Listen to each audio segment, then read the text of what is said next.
السلام علیکم ورحمۃ اللہ وبرکاتہ۔ الحمد للہ رب العالمین والصلاة والسلام علی رسول الکریم، اما بعد۔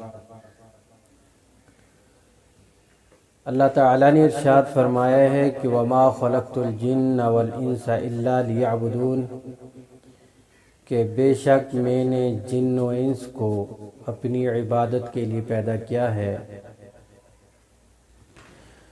عبادت میں نماز ایک اہم ترین عبادت ہے اور اسلام کے بنیادی ارکان میں سے رفیع الشان عمل ہے۔ نماز مسلمان اور کافر کے درمیان فرق کر دینے والی نماز دین کا ستون ہے۔ جس نے نماز کو قائم کیا اس نے دین کو قائم کیا، اور جس نے نماز کو ترک کیا اس نے دین کی عمارت کو گرا دیا۔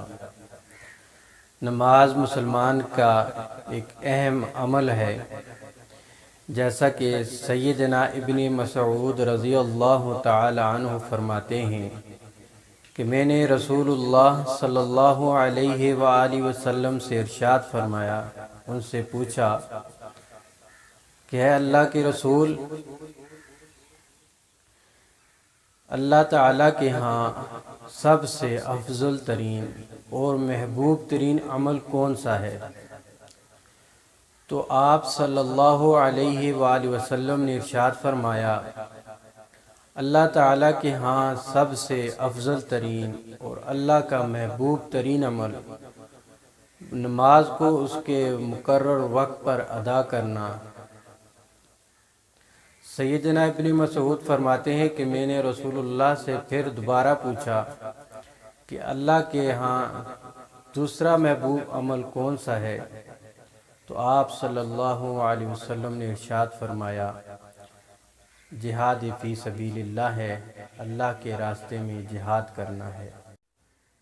آپ صلی اللہ علیہ وسلم نے ارشاد فرمایا، صلو کما رأیتمونی اصلی، نماز کو اس طرح پڑھو جس طرح تم نے مجھے پڑھتے ہوئے دیکھا ہے۔ صحیح نماز دنیا و آخرت کی کامیابی کی ضامن ہے، اور وہی نماز قابل قبول ہے اور اسی نماز کا اجر و ثواب ہے جو رسول اللہ صلی اللہ علیہ وآلہ وسلم کے بتائے ہوئے طریقے کے مطابق پڑھی گئی ہو۔ آپ صلی اللہ علیہ وسلم نماز کی تعلیم پہ اس قدر اہتمام کرتے تھے کہ آپ صلی اللہ علیہ وسلم نے ایک دفعہ منبر پہ کھڑے ہو کر قیام کیا، رکوع کیا، نماز صحابہ کو سکھائی، اور پھر آپ نے فرمایا، ہے لوگو، میں نے یہ عمل اس لیے کیا ہے کہ تاکہ آپ مجھے صحیح طرح دیکھ لو، نماز کو سیکھ لو اور آپ بھی اسی طرح نماز پڑھو۔